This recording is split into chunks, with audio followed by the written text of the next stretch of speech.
Allswell, dreamy mattresses for real life.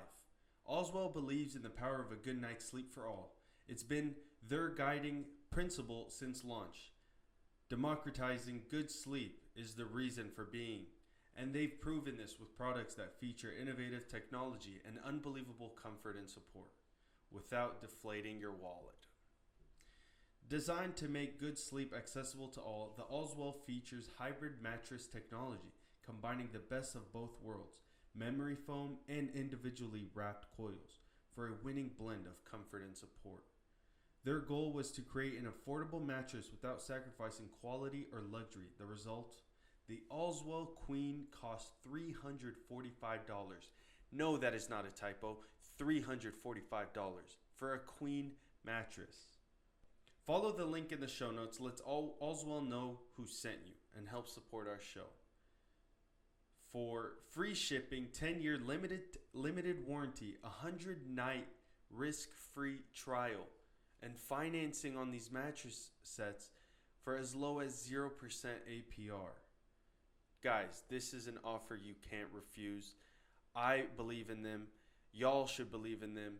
Go check them out. Allswell, for dreamy mattresses for real life. 3, 2, 1, boom. Ahmed's in the house. Ahmed from Dallas? Yes, sir. Is that your show name? I mean, I guess let's do it no headphones. I mean, I can't even hear myself anyways. I know. Shit is I need to get an audio engineer. Yeah. I'm sure there's a ton out there in California. There are plenty. I could link you up. I could ask Lee Syatt and see if he could. Really? Yeah, you know Lee Syatt? Dude. Yeah. Church of What's Happening. Yeah. I could ask him a couple questions. I'd say he's the nicest guy ever. Really? So, yeah, I've seen him around a couple mics. I could ask him. Does he say if he? Do you know if he's like super busy all the time? Is he or he has downtime? I think he has downtime. Not everybody is super busy. I know. I mean, someone will always have. But I could literally just be like, hey, I have a friend who has some audio engineering questions. Can you help him? What if he says no? He says no. If he says yes, I could be like, I'll link you guys up. You know. He's Jewish. Yeah. So tell him it's a Palestinian hangout. So you should get some good material. I mean, he's Palestinian if that helps. But yeah, he's literally one of the nicest people ever. But I mean, he's one of the few that I sort of know. I see him at Fourth Wall, like it's a mic that I usually go to. I see him. I see Josh Potter from Your Mom's House. So you see a couple other. You see some people here and there. I don't like go into there. I'm like, oh, and I start talking about the podcast because obviously that's the last thing they want to hear because it's their job, you know. It's like me getting off of work from accounting and people are like, oh, so like, how's tax season? And I'm like, dude, what? Well, if you can, that would be awesome. I would have a few questions. I mean, I think I've kind of got it down. Yeah. But there's always room for improvement and everything. Yeah, you're trying. I mean, the fact that you're doing it helps. I can see myself on the screen now. Oh, cool. I like this. Yeah, we got a full setup. Now you got your own shot. Oh, wow. So you are also Jamie from the Rogan Experience. I'm trying, man. This looks good. Right? Yeah. I'm okay. So last time we did the podcast, I did it at Ahmed place, which I was thankful for him doing it. But now it's set up here. Never have to clean up. Never have to put it. It's just everything is here. Just come in, click a button, start, sit down, leave. Everything is good here. But I felt like I was trying too hard to have it organized in a set way. I'd rather just be able to come in, talk, catch up with friends and everything. Yeah. That's good. Oh, man, a lot has changed. It was October 2019. August of 2019. I said October. Yeah, August of 2019 since we did the podcast. And you were already in California. Yeah, I was already in. Yeah, I left. It was a year. It's been a year since since I left that time. I mean, yeah. So I've been in LA for a little over a year and a half now. Yeah, what are we, March? Yeah, March 2020. So yeah, you went in August. Yeah. Came here to do shows, great. Thanks for coming to my No show. problem. Yeah, I'm sure a lot of people that are gonna see this, they did come see your show. Yeah. It was a sold out show at the Dallas Comedy House. Yeah, It was awesome. really proud of it. Oh man, we laughed so hard. We Thank you. really enjoyed it. And honestly, it's like I've never gone to. We've tried seeing your show the last time. Yeah. And we went to the wrong room. show. Yeah, the wrong room. We're like waiting. We're like, okay, Ahmed's coming up right now. Yeah. No, okay, and then they say, all right, everyone, that's all. Oh yeah, the Great improv night. We're show. like, That's right. did he bail? No, y'all went to the wrong improv show. That's right. Yeah. We ended up getting called onto the stage. Yeah, Hannah and you, right? Yeah. That's awesome. We did improv. It was fun. That's great. We were worried coming to your show that you would call out one of the people that you knew and mess with them. Yeah, that's funny. That one was an improv show with my old troupe Sunglow, which I just did a show with them. We had a show at 5 p.m. That was fun. I mean, I haven't done improv in a very long time, so or performed with that specific troupe since I left. So, Oh, really? yeah, but Do you do any improv over there? I do Groundlings. I do classes at the Ground, which is an improv sketch comedy theater. Yes. Oh yeah, I remember you telling me when you got that. Like, you're still doing it? I'm still doing it. Yeah. Well, I do sketch classes at UCB, improv classes at Groundlings, and they're both to help supplement my stand-up comedy. I'm mainly focusing on stand-up because it's a way for me to like market myself the best. You do it like you're getting stage time when you're doing. I'm getting I mean, you've been following me on Instagram, and yeah, I've been getting a lot of stage time, and it's really. It's cool. Do you people just record you while you're up there? You're fine with that? These places don't have like no phone policy. This one I told them to record that the show on Friday night. Oh, you recorded that? I recorded that show, so my plan is to chop it up and post clips of it on Instagram. Instagram, YouTube? Yeah, Instagram. Yeah, well, not the full set on YouTube. No one's going to watch it. But I'm just going to put little jokes on Instagram and see how it goes. I mean, this is the best way to market yourself now. Like, Instagram, it's like, it sucks that you have to have a social media following in order for people to, like, come see you or bookers to take you seriously. It's like, oh, he means. Really? They look at your social media? Yeah, like in LA. No. In LA, in LA they would like let's say Flappers Comedy, like they would have like an Instagram guy who has like 2 million, 3 million followers.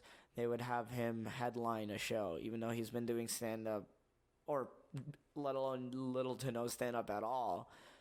And they would ask him to do like 45 minutes, 15 minutes, but instead he would just get a bunch of openers or like comics who actually do stand-up, get him to, they would do like more time, and then he would just like do 20 minutes or 25 minutes.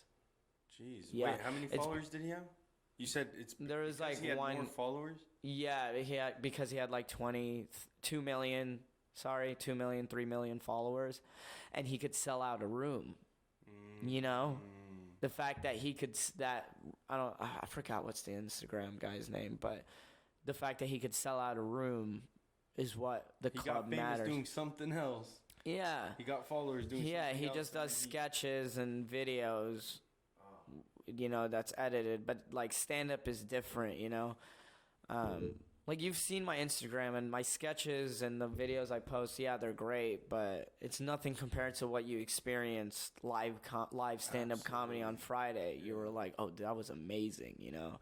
Well, half the time that people are looking on Instagram, it's like they're doing something else and they have their Instagram out. You know what I'm saying? Like while you're driving, while you're in between in a break. Exactly, and no one's gonna see. I can't put my 15-minute set on YouTube. No one's going to see that. Yeah. You know, instead they're going to see like a 30-second clip of, you know, of from that show of a joke that I thought was great. You know, put the subtitles, caption it correctly, and promote it. Yeah. I mean, you really have to put yourself out there. You're making me want to get back onto social media. Yeah. It's tough. For sure. And now So the it's algorithm hard to keep up with. Yeah, it. the algorithm has changed to a point where the only time Instagram posts will get out there is if they're paid for. Like, you know how you could pay for Instagram posts?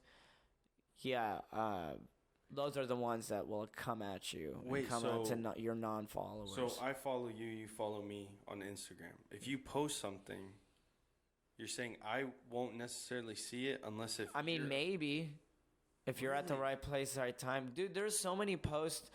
Like, there's so many people where I would get times where I'd get messages. And, like, even now, like, I got some messages today. They're like, oh, I didn't know you were in Dallas. I'm like, dude, I've been posting about it so much. Like, I did, like, a big, extra-ass post, a week before I left. Yeah.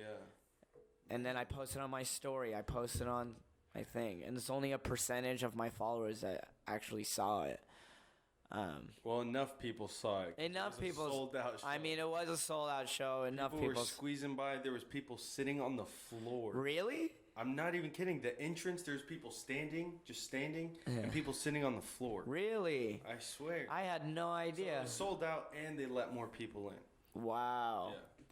That's cool. Yeah. That's really cool. Thank you for saying that, or sharing that. But yeah, it's really just. I mean, alhamdulillah. That's all I can say right now. Right. It's just You- like So how far in are you in? comedy. Yeah. Stand up 3 years, improv 4 years. 4 years. So when do you think you'll catch a break? I don't know, man. I thought about that too. LA is a place where you could get caught up seeing other people who are catching their big break and they're literally your neighbor across, But my 2020 resolution was to stop comparing myself to other people, stop comparing myself to other comedians, because everyone has their own path. But what I can say, and I think I mentioned this on the last podcast or the last episode was, I don't know when I will have my big break. I don't know how or whatever. But all I know is when the opportunity comes, I'll be ready for it. See, I can't control like a guy in a business who watching my show and then seeing me and then discover. I can't control any of that. True. What I can control is writing every day, going on stage, working on my jokes, working on my material, and being a good stand-up comedian. And putting my content out there and putting my name out there. That's what I can control. Yeah, it's using that energy Yeah. in what you can control. And the fact that I live in a place where I'm able to do that in LA and I have the opportunity, alhamdulillah, man, I'm grateful. I really am, man. Mm-hmm. I'm not in a situation where I have to move back to Dallas and and struggle, just to make ends meet. No, I have a good job. I have a hobby. Well, yeah, it's a glorified hobby, but let's say comedy. Yeah. It's not it's a dream. Let's say that, Yeah, and you're working. I don't want to put myself down, but yeah, in a way where, I treat it like a second job. I really do, and I care about it so much. So, but yeah, to answer your question, I don't know when my big break will happen. All I know is just working on it. So when the opportunity comes, I'll prove ready. myself. I'll be ready. Because there's no such thing as too late, but there is a thing as too early. You could, and Yes. there's so many you could think of who just became famous too early or got their big break too early, and it's just not. It stunts the growth. And It stunts the hurts growth, yeah, and this is for comedy too. Comedy is something where you have to be like Bill Burr is the greatest example. Like he didn't make it till 40s. 40s, yeah. Yeah. Early 40s. Yeah, 40s. And that was good because he was to a point where, and other comedians were talking about, like Donnell Rawlings was talking about Bill Burr. He was like, Bill Burr was the type of guy where where he's in his 30s, comedian, get up on stage, nobody knows him, destroys like a room, nobody knows him, and everyone like, who is he? Who is he? This guy's funny, like this guy's great. And then, you know, his big break happened. You know what his big break was, or what I think his big break was he did a Philly show. Yeah. And he's from Boston. Exactly. And so Boston people and Philly people don't like each other. Yeah. And they were booing either him or the previous person, previous comedian. So when he came out, he was like, he just started roasting Philly, the crowd, the people, the state, all of them. And people were throwing stuff on the stage. And so that got put on YouTube and it just blew up. That blew him up. And also his specials. Because you see the video. I haven't seen it. And it's not, when you think of it, it's amazing. I love it. I love it. I think it's his best one so far. Wow. Same as Dave Chappelle, Sticks and Stones. Mm-hmm. The thing about stand-up comedy, you're always gonna get better. Yeah. You know, if you keep working on it, as long as you're working on it. Yeah, and it's not. It's and it's a muscle you have to just keep working on, flexing, and it's like working out. You know. Yeah. You know, if you haven't been to the gym in over a month, you lose gains that you've been working momentum. On for 6 months. And the momentum. Yeah. There's momentum. Yeah. What was I going to say? Yeah, Bill Burr, the Boston thing was his big break, one of his big breaks, but it was that plus having all these amazing specials. I saw, Why Do I Do This? The one, You People Are All the Same. I think it was his second or third special. You know what? We can search this. Yeah. Yeah, you could search it. You really are the Jamie. I dig it. You're a one-man show in this podcast. I love it. So do this. Yeah, but You People Are All the Same. That one is when I saw that special on YouTube, and I just was like, who is this guy? Like, this is the best comedian I've ever seen in my life. You know. Yep, 2012. Back when he had hair. yeah. This is 2012. So you think this was his break? Not his big break, but it was when he started catching more. You know, everyone saw it, and he was on Netflix at the right place at the right time. If you go on Netflix specials, Netflix comedy specials, I think 2013 or 2012, they released, it's on Wikipedia. Yeah, go there. And can the people on the podcast, can they see? They can see this. Okay. All right. So look at this. Netflix in 2012, they released one special. Bill Burr. This was the first special? That was the first Netflix special. And get this, dude. Bill Burr was saying in an interview when people would bring him up in comedy clubs, they said, he's doing a special on Netflix. People in the back were snickering and laughing at him. Wow. Netflix gives him a boatload of money, you know.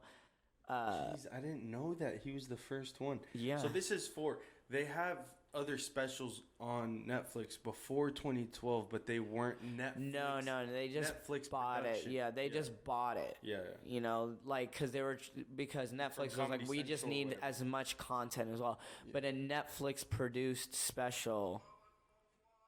Yeah. Perfect timing. Yeah, but a Netflix produced special was Bill Burr. Wow. I mean, he was at the right place.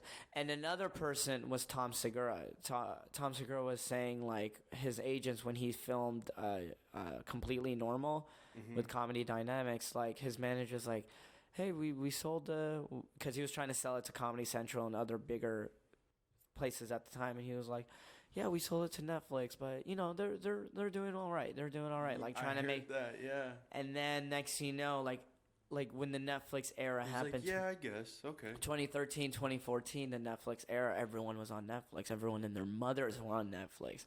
Everyone's like, have you heard of this Tom Segura? Have you heard of this Bill Burr? Have you heard of this, one other, you know what I mean? What's his, Bert Kreischer, I guess, another one. Ali Wong. I haven't seen anything from Ali Wong. Is she good? She's great, yeah. I've seen her live. Fantastic comedian. She's really good. Joe Coy. I'm trying to think. but like other people just blew up from Netflix, you know. Yeah, and now that's where you. And want now it. that's what everyone says. Netflix special. I can't wait to see your Netflix special. That's like the holy grail, you know. If you're on Prime, Amazon Prime, it's like. I mean, Amazon Prime, you have Jim Gaffigan, who's great, but then they had like Brian Callen. no, Brian Callen was funny. Yeah. Alana Glazer's hers was terrible. Terrible. God. Really? Yeah. Well, that's the thing now. All these streaming services, they just want to put as much content out there, and that's the thing about comedy now. In a comedy boom, it's being saturated, where they're pushing for quantity over quality. So it's not where this guy is fun. It's same as the business. That's just the business now. It's not about who's funnier and who's not. It's about who could sell more tickets, who has a bigger following. Alana Glazer, she's popular from Broad City, and she's hilarious on Broad City. She fucking wrote the show with her writing partner, and she's a talented comedy actress and a sketch writer. Terrible stand-up, I'm gonna say that, and it's not. And I'm not run into her when you go back to. I will like. It's not like. It's like, dude, you're not ready. Same as Jeremy Piven. You know what I mean? Or who else is another actor turned comedian? But they become comedians because they have a following and they could sell out. Arsenio Hall. He did a special not too long ago. It was not good because he wasn't ready. He started off with stand-up, yes, but you haven't done stand-up in over, 10, 11, 15 years? It's like they're doing the stand-up they were doing 10 or 11 years ago. Yeah, and it's also, like, very vanilla, it doesn't connect. I just care about this art form so much, so I can be very... right? I'm always, like, very critical about... So that means when you do your special, it's going to be 10 out of 10. Inshallah. That's what I want. Now, is there like a rule when to do that? Is it just like when you're ready to do one? I'm not thinking about special until 10 years in. 10 years in? Whoa. Yeah. Not 5? No. Really? No. Maybe 10 is when you, but dude, I saw you Friday. You are so confident up there.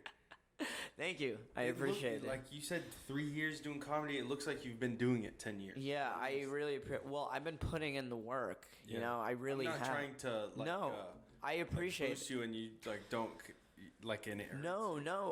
Trust me. I have the most honest friends in the world. Arab people are so fucking honest, bro. No, when you don't want them to. Arab Muslimin are so honest. Like, I have a good one on that premise. Like they'd be like, wallah, and this is like genuine honesty. I had one, I don't want to say his name, but he'd be like, man, bro, you were so good. Like, I literally came in thinking I'd have to fake laugh, but you proved me wrong. I was like, thanks. Something Ali would say. No, it wasn't Ali. No, Ali. No. Wallah, shout out to Ali Sahiti, Ikram Sayyid, Hamza Qattan. They were there since day one. They were there at my level 1 improv show, my first stand-up show. That's who I sat with. I sat with them 3. Yeah. I met Hamza. Yeah, and they saw the progression. You know, they saw how much I've learned. They were like, dude, that was amazing, and it felt good because it's like, I've been working my ass off for this. And are the people at the shows, do they tell you like, hey, good job? Yeah, for sure. Yeah. Which shows? Like the one that you just did, or in the ones that you do in LA. Oh, the audience people or the other comics? No, other comics or the managers, like whoever the owner. Yeah. The owner wasn't there, but the person. Like the host or the booker / host of the show, she was like, that was really good. Like, you know, she saw me in Dallas. So you're getting that recognition. The recognition. Like people are appreciating your efforts. Vindicated, but they never thought I was bad. Well, at least my friends. It's like, regardless, you're putting in the work about art. Yeah. I'm wondering, do people like say, hey, like we see what you're doing? Yeah. I had a lot of friends who've been to my shows back in before I left Dallas, and they were like, the progression is amazing. It was just. And then if say and people will be honest, and if they didn't like what they saw, then and they tell you, then like, oh, I need to work on Yeah, this I need to more. work on this. What did they not like about it? Yeah. What did they not? But you were saying the Arabs being so honest. Yeah. Oh, actually, I can't say it. Why? You don't have to say the name. No. Okay, so no, actually, let's not. Okay. It's about my wife. Okay, just tell me the off mic. Yeah. Off mic, off air. If I will tell me the name. I'll fucking kill anyone talk shit about my sis. I'll fucking kill. It's just like an Arab lady, like it's not her position, and they'll just tell you as if they know you. Yeah, Like, right, like, dude. That's just I didn't need Arab you to parents. That's tell just, me that. dude. Arab It's parents not are. a business. It wasn't. Yeah. Dude, that's just because a lot of these Arab housewives have nothing to do with their lives, so they just sit there and mind everybody else's business because they got nothing else going on in their lives. We're Arab, by the way, so we can talk shit about Arab. Yeah. Jews, on the other hand, no, I'm just kidding. Today's a great day to start your own podcast. Whether you're looking for a new marketing channel, having a message you want to share with the world, or just think it would be fun to have your own talk show, podcasting is an easy, inexpensive, and fun way to expand your reach online. Buzzsprout is hands down the easiest and best way to launch, promote, and track your podcast.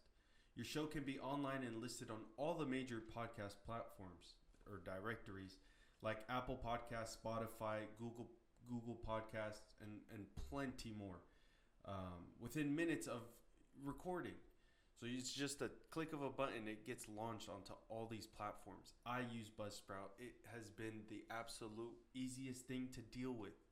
So for those of y'all out there that think that I'm working really hard to put each and every podcast on all these platforms, each individually, you're wrong. It's super easy. They did all the work. Buzzsprout, they're awesome. Everything is so smooth. They help you so much with your podcast. So they're always coming out with their own podcasts on podcasting and how to improve them and how to reach more people and so much more. It has been extremely helpful for me. And so podcasting isn't hard when you have the right partners. And the team Buzzsprout is passionate about helping you succeed. Join over 100,000 podcasters already using Buzzsprout to get their message out to the world. Follow the link in the show notes to let Buzzsprout know that we sent you here at Oobs News. Well, you killed it in your show. Yeah. By the way, guys, didn't know he was coming into town. He messaged me saying that hey, I'm coming to Dallas for a show. Got the tickets, went to it. And then I saw him at the show, and I was like, "Hey, want to do a podcast?" And so this was like a very spontaneous. Yeah. So we didn't have any notes. Typically, when you do a podcast, you say, "Hey, this is things I want to ask you." But I like this. This is very well. We're childhood friends, so it's more like. Let's talk about that. Yeah, childhood. Yeah. Yeah, there was a house that y'all moved a few times, but there was one house that I remember always going to. What was that park on Buckingham? Mm-hmm. Oh, on Woodhaven. Yeah. That house. I remember always coming over and obviously not stay in the house. We would be running around the neighborhood, fighting and everything. But I remember one time you and Abdurrahman got into it in the house, and y'all ran into a wall and broke the wall. Y'all were fighting. I guess he said something and it pissed you off. That sounds like something I would do. Yeah. Yeah, you got what? 5 brothers? 4 brothers? Yeah, it's 4 boys, 1 girl. Oh, 4 brothers. Well, it's 5 boys, 1 girl. But yeah, I have 4 brothers. That sounds like something, because back then we used to fight all the time. Yeah, just in the grass. All right, everyone's wrestling. You just take turns. Yeah. Roll around in dirt. Literally, no. Like little pigs. Your brother made me eat ants. Yeah, we ate ants as dare. Yeah, as a dare, though. As a dare? He was eating it like it was a snack. Yeah, it was a protein, yeah. I actually wrote, I'm working on a joke right now. I'm still trying to structure it properly.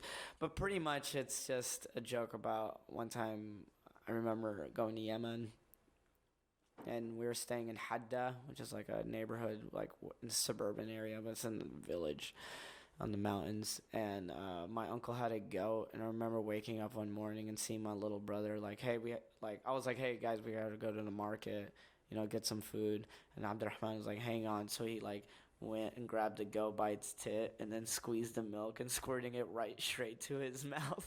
And he was like, dude, it is so much better straight from the tit. Like, really? Yeah. Was he just trying to be funny, or yeah? I mean, it was, good? but it was actually really good. Yeah, wow. I did it too. Yeah, it was actually really good. I'm gonna try that. Yeah. But you're kind of are you tired from the show? You did a. I mean, I've been up for a while, so I'm a little like. I'm not like. And probably the time change is messing with you because you're 2 hours behind, and then the 1 hour change. So is it 3 hours? Yeah, it's a 3 hour difference right now. Yeah. So. And I slept late last night. Because comedy, it runs late. So, well, especially now, usually in LA, I would just like finish a show and go straight home. Mm-hmm. But now it's like I have friends who come to the show, and I need to like spend time with. You should have seen me on Friday, bro. You saw me like at Friday. There was a line. There was a line. No joke. A big line of people wanting to say hi. We were stuck on the inside. Like, we couldn't get out. We were like, guys, is there another exit? Like, yeah. It's blocked off. He had a meet and greet, literally. Yeah. I mean, that's what I want. I'm not going to be, or maybe, we'll see. But I don't see myself as the type of guy that, like, finishes a show and then it's like $20 to see me, I mean, right now, maybe as of coronavirus for sure. No, you gotta pay me to see me. Yeah, but I don't see myself like. Yeah, I want to meet like all. Inshallah, like I'm just so grateful. Like, and I individually was messaging people like, hey, thank you so much for coming to my show. Like it really means the world to me. I'm, for the people who saw my show and I haven't messaged you and listening to this, thank you so much. Really, I admire it so much. It was so much fun. Everyone was laughing, man. It was a great atmosphere. Thank you. It was weird because I just didn't think that I would see a bunch of people that I knew. Mm-hmm. And then when I saw them, it was just like, oh, y'all are supporting him too. It didn't cross my mind, we're in Dallas where he grew up, that there will be other people. Well, yeah, and there are typically when you go watch a show, you don't know anyone in the audience. Yeah, you don't. But with your wife. And what's even better was there were people who came who don't know me, mm-hmm. are now fans of me from that show. I got new followers and I bet. Yeah.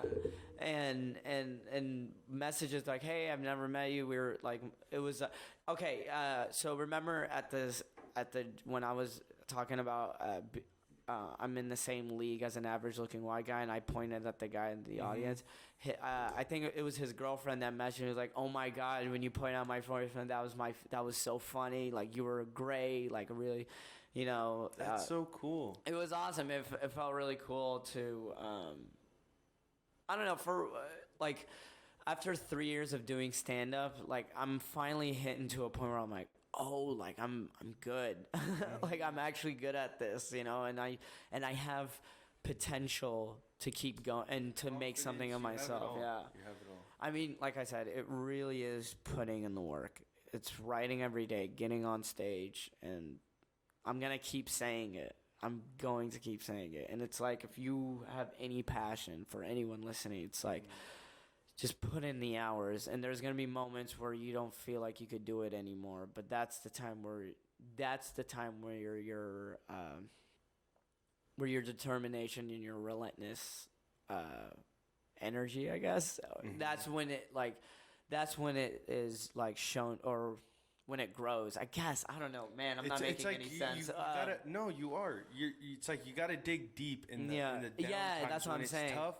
That way, it takes you farther. Yeah, like I've had moments in LA, especially because that town can be so lonely. Mm-hmm. I mean, I miss my friend. I mean, you saw I have a big community there, the Muslim community, the Dallas Comedy House community. I left all of that, and LA is a very everyone is every man for himself in a way.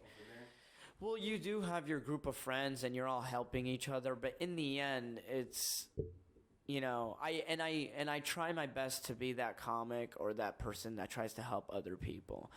I have my group of friends and I love them all. To all, like my LA friends that I've made, and I really do love and appreciate them, and I can see myself helping. Like if they I've had friends who gain opportunities and then they would help me, or vice versa. You find that team, you find that circle, and you grow together. I feel like Joe Rogan did it best. I mean, Joe Rogan had that successful podcast, but he pulled his friends along, And helped them with their and not just him, comics he doesn't know or people. He's and I hate how people think of him as people are like, oh, you listen to Joe Rogan, and they think of you, they put you in this box, because that's what people do. They put you in boxes. But what's wrong with listening to Joe Rogan? Yeah, I know. I don't. Well, people think it's mainstream. No, not mainstream. People think people who don't. They think if you listen to Joe Rogan, it's like you're alpha, buff, bro-y. I even have a joke about in my stand-up. I go, I just wanted compliments from Joe Rogan fans. I'm calling it out. I'm a fan. He came to Dallas in November. We went and saw him. His stand-up is great. I just love, man, alhamdulillah, I could just go to... Shit, he's great, but that's what he does. That's what he does. Yeah. And it's really good. And it's all relevant. Yeah. Well, same as Bill Burr, same as Dave Chappelle, same as Michelle Wolf, Jessica Kirsten. They talk a lot of shit. My comedy, I don't really talk shit. I'm very I'm like a Kevin Hart, I guess, if that's the type of comedy. Yes. I'm very positive, happy. Everyone, let's all together, if you're black, white,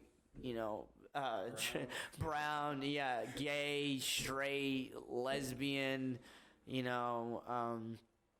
and honestly, I prefer gay people only, but they're the best audience. No, but they I don't care. I want all ages, all.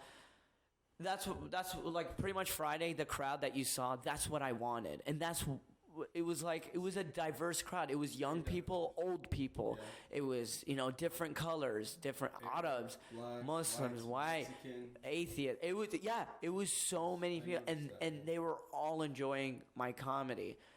And why? Because it was personable. It was all about me. Every category about it was just tracing it through my experience and my point of view through these specific subjects.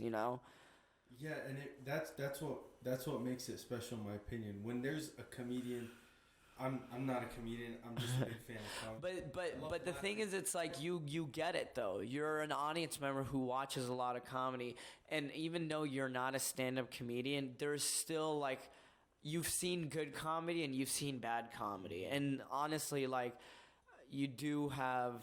you are entitled to your opinion because you're an audience member, But what you do, or what good comedians like you do, is you make it personable.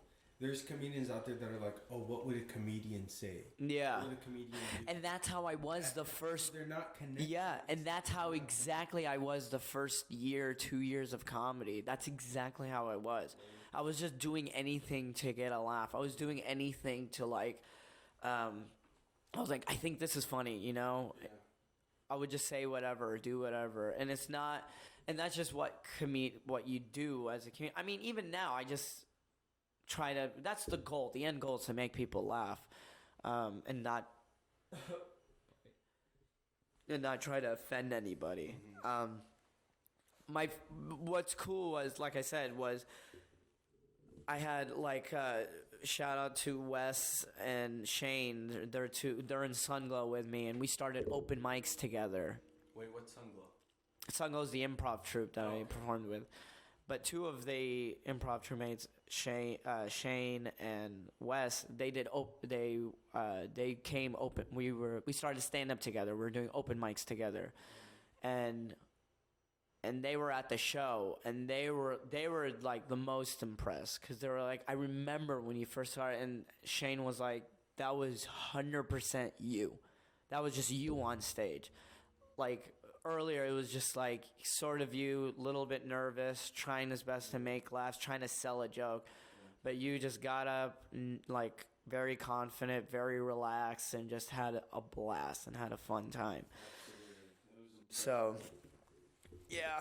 Yeah, so the other stuff that I seen from you was like the recordings that you sent me, and they were good, but it's like... But you weren't there. I wasn't there, so... And also the jokes that you saw, it was similar that you heard from the video, I think, but sort of, some a little different. But also, like, they were still on works. The crowd wasn't as hot at all. So coming in, it was just like I was like... well, two things. Being with a bunch of people that I knew, like I was saying, I felt like it would be weird to laugh. Like, it's like, oh, there's people... I don't know. It was... That's the stand-up? No. At your show. You... Like, I came in once I realized, like, oh, there's a bunch of people I know. Like, I feel awkward, just, like, burst out laughing, you know? But everyone else was laughing. I know. But as you, like, zone in, you focus on the show, and you're like, oh, I'm going to laugh. Everyone else is funny, too. Yeah. And so that and... Or I'm sorry, everyone else was laughing. That's what I meant. Thinking, I was like, oh, like, I'm going to support him. I don't know how well he'll do. Like, I hope he's not nervous that they're... Like, I thought... Oh, the other comedians? No, you. I thought you would be really nervous because there's a bunch of people that you know. Oh, yeah? That's... Do you know what's funny? I thought I was going to be nervous, too. But then, like, while I was in the green room, sitting in the back, I was like, dude, you guys are all here to see me. I've been working on these jokes for years. I mean, some of these jokes for years, some of these jokes for a while, like for months. I mean, I've been repeating it over and over. I saw these jokes kill, and I saw these jokes bomb. In the end, I'm going to have fun. And then as soon as she just mentioned my Instagram before even saying my name, everyone was cheering. I was like, oh, this is going to be in the bag. And honestly, my opener, the working out joke, that I swear to God, that's how I know how the show is gonna go. Interesting. Yeah, because I've been doing it for so long. The same like set. I was working it out for a month and a half over. Right away. Exactly. Like right when I said like everyone's with it. The premise that as soon as I said that joke, the 220 joke, and then like keep going and that. Can you really bench 220? I could bench 225, but it's That's easier to say. plates. Thanks, brother. I'm in the 2-plate game. I'm a long way from that. Yeah, but I'm not married or anything. You know, I don't have that. That's like no excuse. But yeah, like as soon as I got that like big laugh, I in my head I go, I was like this. I have the audience in the palm of my hand. I really thought that. I was like, oh, I got this in the bag. That's awesome. Because you really just, like I said, I've been working on this so much, this set list. I've been getting on stage so many times where it's like, oh, this is just another show that I've done, you know? Alhamdulillah. It's great. Alhamdulillah. How is it balancing everything? Because you still have... Accounting job, yeah. You still do accounting? So I right now... Yeah, I do my own taxes. No. But do you do taxes? No.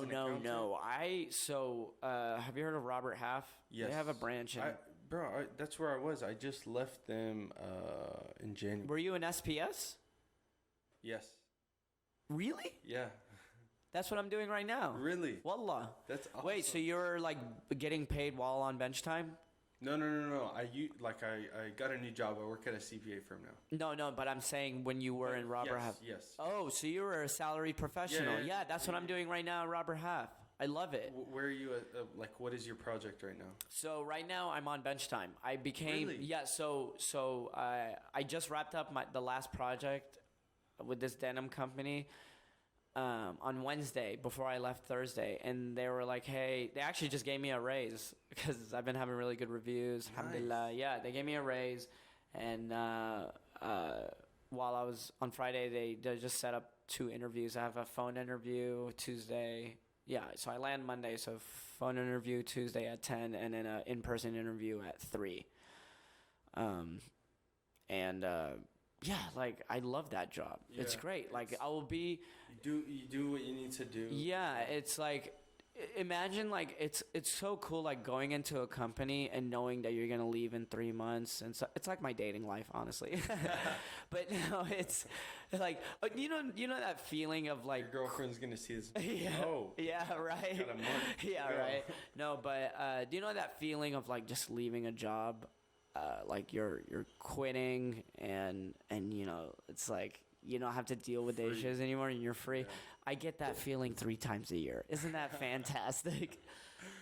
And no, it's fantastic because you know you're gonna get another job within a week or 2. Yeah, I mean, as long as I do my job right, I'm the temp, and that's cool. Like they all know I'm the temp. I do what they want me to do, and I do a good job at it. I really put effort into the jobs that they put me on, because as soon as I get off work, I'm like, all right, let's do some comedy. You know, let's get on stage and write some jokes. What I liked about it was like the place that I was doing work at. They were like, we don't want you working overtime. I was like, okay. Yeah, that gave me more time to do the podcast.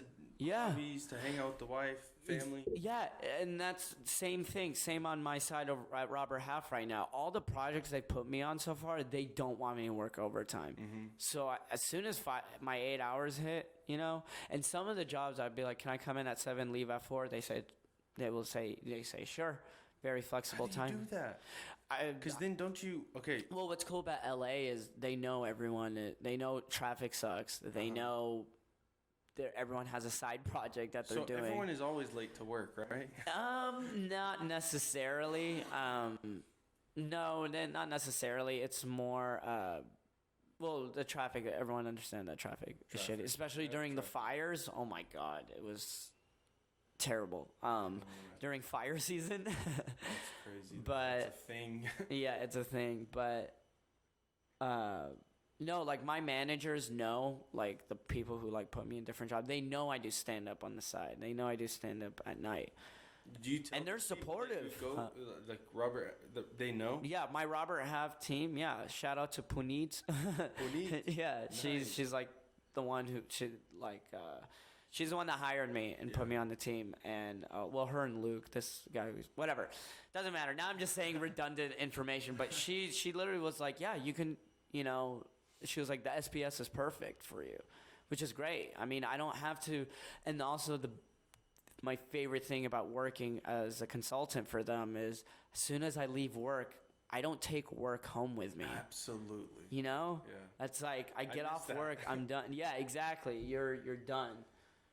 Yeah, my job now at the CPA firm, it's like, we're in the midst of tax season, March, April time, and it is just long work days, goes home with you, work from home. It stays with me, and it sucks, but it's part of it, and I enjoy it. Yeah, ultimately. But so what I was trying to get to is, how do you balance so that you're working 40 hours a week on your day job, and then you have comedy at night? How long? Like, how do you balance that? How do you sleep? Like, what is your schedule? Yeah. I think I mentioned it on my last podcast. I have a planner, right. You know, and I write out everything. Every week I write out what I'm going to do today. Every morning I make sure I have all my stuff done. So I get off work. I'm like, okay, I have a mic. Let's say Wednesday. I get off work at 4. I have a mic at 5. So I get off work at 4, get to my mic. Mic at 5? Yeah, I have a mic every Wednesday and Sunday at 5. I do my mic. I host it. And then I hit another mic, and then I hit one more mic after that. So I hit 3 mics after work, and then by the time I'm done, I try to be done by 9:30, 10, and then I go home. I pull up my laptop. I'm on bed. I pull up the audio of what I just did, and I put in my headphones, and then I add the tags. Or sometimes in my notebook I write the tag itself, and then I punch it up from there. You listen and every to day, you listen to what you yeah, put out. yeah, I listen to my whole set, and and I swear to God, this is true. You're when I watch the tape that for my show is great, fantastic. But You already watched it? no, not yet. Oh. But I already know when I rewatch it, I'm gonna cringe. And I'm like, fuck, I should have done this. Find something. I'm gonna find something to be disappointed about. Yeah. I love pain. But that's just that. But I was talking to a pro. I talked to a veteran comic about it. He goes, that feeling will never go away. Really? Yeah. Well, but what I have had like realized myself was when I record a set, people remember how you made them feel, not what the set was. not exactly the semantics. That's what I'm saying. Like I could watch your show again. You could watch and my show enjoy it. again because the feeling you had after you left was great. Yeah. You're not gonna. And if I asked you, oh, what were the jokes? You'd be like, you said this one thing about this, and you one Yemenis, thing, Arabs. yeah, and then you talked about working out, and then you talked about white people. I really can't think of what you. Yeah, you can, I but can't. but that's the thing. But the feeling is what you Yeah, remember. yeah, So but that's no, why I I could enjoyed it. I could listen. I could rewatch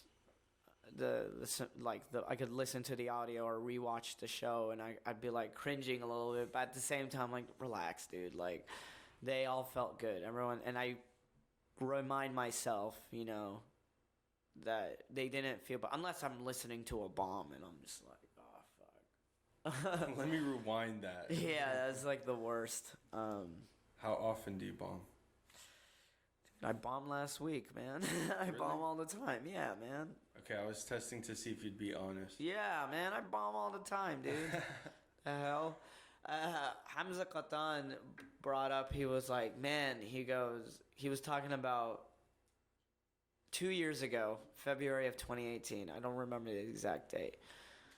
I had the biggest bomb of my life. It was at Dallas Comedy House. I was hosting. They messed up there was like people didn't come in. They messed up with the announcement of the show. So while I'm on stage, people are still coming in. The mic was messed up, so people couldn't hear me. It was just an overall shit show. I was nervous. I was clearly nervous. The jokes didn't hit right. Bad joke writing. I haven't been doing stand-up that long. And it was the worst bomb of my life. Was it recorded? There was a recording. It's in my computer. Do you have like two folders, like one for the bomb? No, I just have a folder of all the videos and whatever. And yeah, I think about it. And Qatan brought it up last night, and he was like, "Dude, from that show, that's when I was like worried for you because it was so bad." And I was like, thanks with the honesty. But he was like backing up. He was like I said, you were never like terrible. You were just nervous and like you needed work to do, which is complete.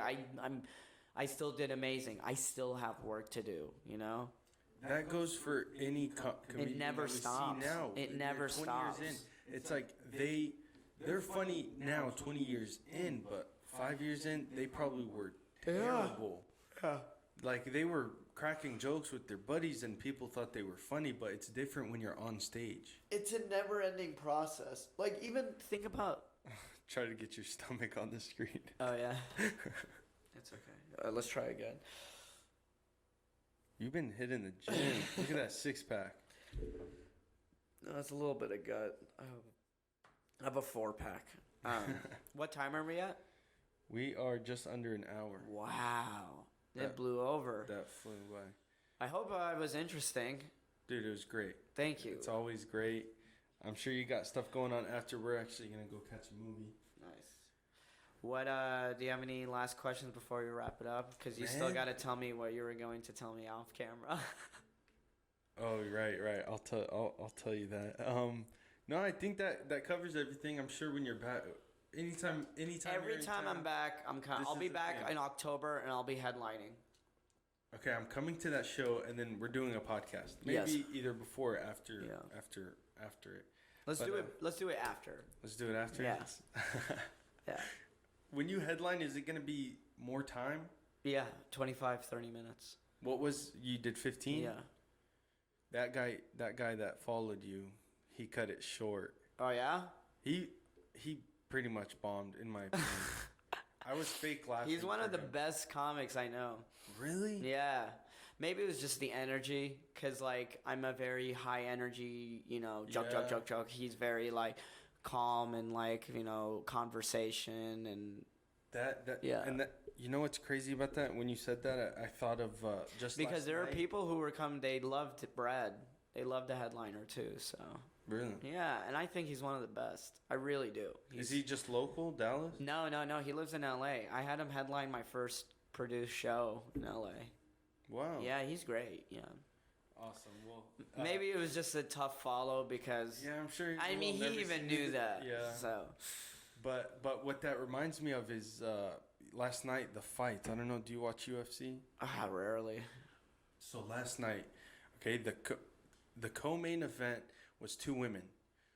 Zhang Wei Li, Chinese champion, versus Joanna Jędrzejczyk, Polish chick, who had a boob job. Yeah. And she used to be the champ. So it was like a big fight. They're fighting. It was an instant classic. It was nonstop action. We have to pull up how she ended up looking. Both of them? No. Here, so Joanna, and let's show this here. Sorry, I'm not Jamie level just yet.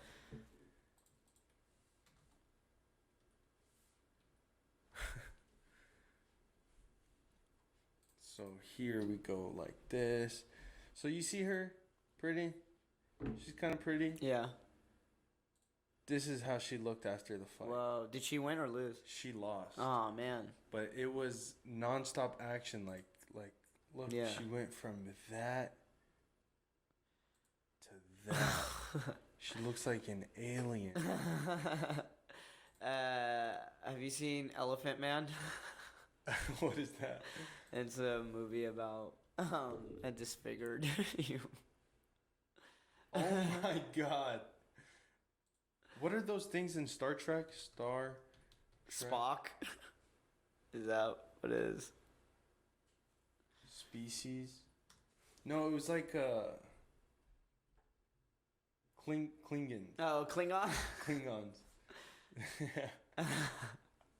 That's what I thought. But anyway, so it was a crazy fight. And you're saying the fight after The fight after, which was the main fight, was not as great. it was nowhere near as great, and everyone was booing because there wasn't as much action. Which, if the fight, Dude, UFC fans are fucking insane. I was at the fight in Houston, John Jones, in the February card, and man, that was my first fight in person. It was really fun. Yeah. But it's crazy how it's like the main fight, which followed the co-main fight.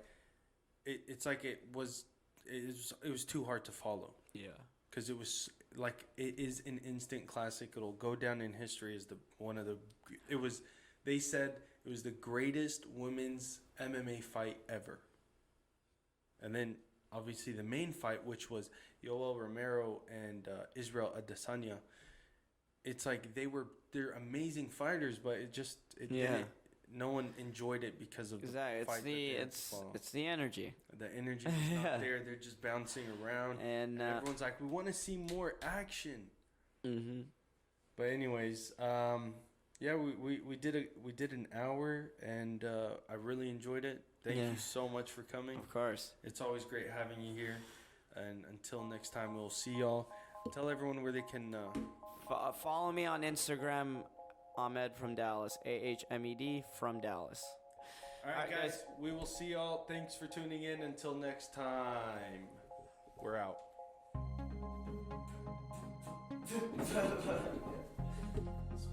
Dude,